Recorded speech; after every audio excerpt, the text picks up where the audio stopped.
Hey everybody, how's it? Aloha, this is Geebz here, your old composer here at the Decomposer Lounge, pulling back the layers, dissecting your favorite tracks. And this one's coming in hot from Patreon. This was suggested to me a while ago and I've been trying to get to it, and now I'm getting to it. And this is going to be the band Muse, and the name of the song is Nights of, I think it's Cydonia? Is that how you say it? I think I've done already one or two from Muse and have realized that they are a very creative group of musicians that do implement rock, but a lot of synth type arrangements, and are very eclectic in how they combo that. So I'm really excited to give this a listen. And also really quick, I want to mention, that big bomb of a video that I just released about 6 or 7 hours ago, that Halloween 4K loop thing. Don't worry, I'm not turning that channel into this, but before that I had released some very spooky music here on this channel, just for fun. And it just so happens a lot of people were commenting going, dude, this would be great as a loop for parties and stuff. And I went, So that's what that's all about. That's like an hour long and it's got all kinds of fun stuff. So don't worry. My channel, just having fun, being creative like I am, like I do. And so thank you very much for kind of enduring some of my posts. Some people are going, what the hell is he doing on the channel? That's what I'm doing, having fun. All right, guys, like usual, thank you for the support. All the links for the support are down below. The links for Patreon, the links for a cup of coffee, all kinds of great stuff is down below, as well as the link for Muse's Spotify. First video of the week. Give me a second to get it going. I'm using my Geebz 40, my brain, just kind of getting it going. Oh, jeez. I'm just cruising this morning, aren't I? All right, guys, let's do this. This is Muse. Name of the track is Nights of Cydonia. All right.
Okay, this is definitely a trip. I mean, I'm hearing influences from like the vibes of like spaghetti western kind of influences in the arrangements and stuff like that. As well as there's like some of the surf guitar stuff going on in there. So this is really, like I said earlier, this is like a real eclectic combination of textures and stuff like that. I loved at the very beginning, you know, the pattern that they'd opened up with. They changed they had kind of melody counter melodies going on when it was all the instrumental at the beginning. And even though I can't tell if the first melody instrumentally was a guitar or if it was a synth, because the vibrato was spot on perfect every time. I'm not saying guitar players can't do that, but every note had the same exact kind of vibrato modulation going on in there. But nonetheless, it sounded really super cool. But I liked how what happened is that the second time around, they reassigned the melodies to different instruments and then started kicking it hard left and right. And there was the dirtiness of the acoustic guitar and stuff that came into. So this whole thing is totally unexpected, obviously, in the sense of like not knowing what Muse is going to come up with, because the journey with me in only a couple of songs has been like, don't know what I'm going to be coming into. But as soon as the vocals came in, the chord changes and the melody of that kind of reminded me a little bit of like a Radiohead kind of journey. You know, I don't know if I'm not comparing. I'm just saying the melody was very gave you a long journey, and the chord changes were also very unique with that. So while they kept this kind of spaghetti western vibe going, you know, they had you saw me going like this. There was some arpeggiation or sequenced synth sounds. So it gives you this kind of ride. And I don't know if I was influenced to stay spaghetti western, because I could have swore at the very beginning it sounded like I heard like a horse or something. I don't know. But if that's what it was and that's what they wanted to get into my head, they win. And so anyhow, we'll continue on. But I really, and also, well, the drum, now we've got the live musicians kind of kicking in a little harder with the guitars and the drumming. So let's see what else we got coming up here. No one's gonna take me alive. The time has come to make things right. You and I must fight for our rights. You and I must fight to survive. No one's gonna take me alive. The time has come to make things right. You and I must fight for our rights. You and I must fight to survive.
trippy.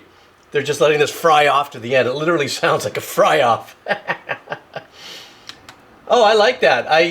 Me getting animated, I don't really I'm not that guy that gets really overly animated, with my reactions and stuff. But when I hear stuff like that, that was killer. I loved how how the drummer kind of just shifted that arrangement there. When I came back in and it was, all the voices were coming in with a melody there. Dare I say that was like their hook or purposeful pattern they wanted to drill into our head and then for the rest of the journey out, which was at about 3 minutes when I made that last stop. Really nice harmonies and everything. That was great, but let me tell you something with that totally reminded me of some older Deep Purple kind of vibes. I don't know why, like from the Stormbringer album kind of time period of Deep Purple.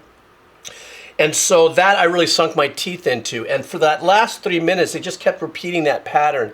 And that is really kind of an addictive thing, especially when it is the hybrid composition. You've got the drums, you've got the guitars going. The bass sounds fantastic, but sometimes because I'm not too sure if they're layering over the bass, maybe a synth bass line at the bottom to get unique sounds or thickness, I could swear it sounded live and really gritty and stuff, but I couldn't tell because the sequences that were going on in the back that were synth, more like harsh digital, that were outside of the riff. Some of those notes are landing on exactly what the bass line is doing as well, be it in unison or in some kind of harmony or I wouldn't say a harmony arrangement or something, but so sometimes the edginess of a that might be synthy would add to the texture of the bass line because it's landing on top. So I was really kind of listening for more of a deeper, darker, heavier part tone-wise of it and stuff. But it still sounded great. I love this kind of music because it's hybrid, powerful, fun. I don't know how fun, meaning like, yay, yippee, have a party. But I'm just talking, a little more lighthearted than some of the heavier, darker stuff that I hear here in the channel and stuff. And I don't know, for those of you who are Muse fans, I don't know where Nights of, I don't know if it's Cydonia or Cydonia, where it falls in this album's, if this is not a project album, what do they call that term when it's a concept, and if it's somewhere in the concept album or something like that, or somewhere in the middle of the album. But that's, excuse me, what it sounds like. But this was great. Thanks for dropping this on me from Patreon. I appreciate it. Once again, thank you so much for hanging out. Any kind of support, like, dislike, I don't care. Leave comments, have fun, share it, and yeah, have a killer day. This week I'm going to be cranking. I'm going to be putting out 5 or 6 videos this week because I got a deadline I've got to hit for something. So be ready. All kinds of music coming at you. And once again, that big bomber of a 1-hour Halloween video. You can see sometimes if I'm just sitting here and I have a cup of joy, not necessarily coffee or something, and I go, I'm feeling bored. I'm going to write something dark and heavy and sad and sinister and horror. And I'm going to go find some images and make a bit. And that's what I did. Anyhow, I talketh too mucheth. If you're still here, type in, I'm still here. You guys take care. Have a killer day. All right, see you.